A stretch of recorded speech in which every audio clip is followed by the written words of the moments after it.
하나금융지주입니다. 매수가는 44,100원, 비중 10%입니다. 은행주들의 실적이 좋다고 하는데 이 주가는 약세입니다. 하락의 이유는 무엇인지 연말까지 모멘텀은 없는지 궁금합니다. 라고 보내주셨습니다. 자, 사실 지난해만 하더라도 역대급 실적을 기록하며 파죽지세로 오르던 은행주들인데요. 올 들어서는 상당히 주가 흐름이 부진합니다. 왜 이렇게 떨어지는 건지 그 이유들 좀 분석해 주시죠. 네, 시청자 여러분도 아시다시피 제가 하나금융투자에 다닙니다. 그러면 금감원의 방침상 자신이 다니는 회사에 대해서는 언급을 못하게끔 되어 있습니다. 하지만 은행업종 전반에 대해서 말씀드리는 것에 대해서는 적법합니다. 그렇다면 거기까지만 말씀을 드리도록 하죠. 맞아요. 지금 그 앵커님께서 말씀을 하셨던 것처럼 정말 파죽지세로 올라갔던 그런 종목이에요. 게다가 제가 이제 아들에게 보내는 편지를 쓰지 않습니까? 거기에 뭐라고 나오던가요, 여러분들? 이 금리가 이렇게 상승하는 시기에 가장 많이 오르는 종목이 뭐 우라카미 군이도 그런 말을 했었습니다만 그래서 금융장세라고 하죠. 그래서 금리가 오르는 스테이지에서 가장 주목받는 업종이 금융주다라는 이야기가 제가 쓴 책에도 나옵니다. 그렇다면 실제로 올랐었고 금리가 올라가고 있는 그런 스테이지에 있는데 왜 주가가 떨어졌을까라는 부분이죠. 미국 같은 경우에는 이번에도 워런 버핏이 금융주를 잔뜩 샀다라는 얘기들도 나오고요. 또 간헐적으로 상승 기류가 생기기도 합니다. 근데 우리나라는 왜 자꾸 떨어질까요? 일단 미국은 FRB에서 은행들에 대한 어떤 그 규제를 풀었어요. 많은 부분 풀었기 때문에 규제를 풀게 되면 이익이 늘어나게 되죠. 예, 조금 더 레버리지를 쓸 수 있기 때문에 그래서 그런 부분들 때문에 주가가 조금 오르는 그런 모습들도 보여줬지만 우리나라는 이유가 있습니다. 일단 첫 번째는 뭐냐면 제로페이를 들 수 있어요. 제로페이. 이 제로페이가 사실은 뭐냐면 우리나라 11개 시중은행이 다 참여를 하기로 했고요. 그리고 간편결제 사업자 5개 간편결제 사업자들이 다 참여를 하기로 했습니다. 서울시하고 뭐 중기청에서 이렇게 제로페이라는 그런 정책을 만들기로 합의를 봤는데요. 이게 뭐냐면 쉽게 말씀을 드려서 QR코드 있죠. 이걸 통해 가지고 그러니까 편의점에서 어떤 고객이 뭔가 물건을 샀을 때 QR코드로 결제를 하시게 되면 고객의 계좌에서 편의점주 계좌로 직접 송금이 되는 그런 시스템이에요. 그런데 이게 왔다 갔다 돈들이 왔다 갔다 하려면 수수료가 들어가야 되지 않습니까? 그래서 원래 원칙적으로는 그러니까 그 간편 결제 사업자가 수수료를 내게끔 돼 있어요. 그러니까 이 사업 그 편의점에서 돈을 내고 간편 결제 사업자는 은행의 네트워크를 이용하는 대가로 건당 200원에서 300원의 수수료를 내게끔 되어 있었습니다. 하지만 여기서 단서가 붙는데 연간 매출이 8억 원 미만의 업장에서 나오는 그런 매출에 대해서는 제로.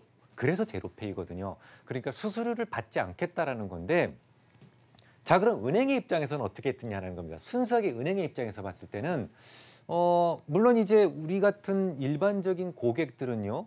어쨌든 수수료가 없다라는 것은 뭐 긍정적이겠죠. 왜냐하면 우리 같은 경우에는 소득공제를 더 많이 해주겠다라고 하니까 그냥 카드를 쓰는 것보다는 그래 이런 것들은 그냥 여기서 쓸 수 있어라는 생각을 가질 수 있습니다. 그래서 QR코드로 결제를 했을 때 연간 8억 미만의 매출을 가진 어떤 편의점이 있다라고 한번 해보죠. 그러면 거기에서 결제 시스템을 유지하고 보수하고 하는 사람은 누구냐는 얘기죠. 바로 은행인데 은행들은 그러면 이런 것들을 이제 인력을 투입을 해서 유지하고 보수하고 그러면서 그걸 무보수로 그냥 활용하게끔 해주는 그런 역할을 하게 된다라는 거죠. 그러면 거기서 이익이 결국은 뚝 떨어질 수밖에 없습니다. 두 번째는 뭐냐면 채무 조정과 관련된 부분입니다.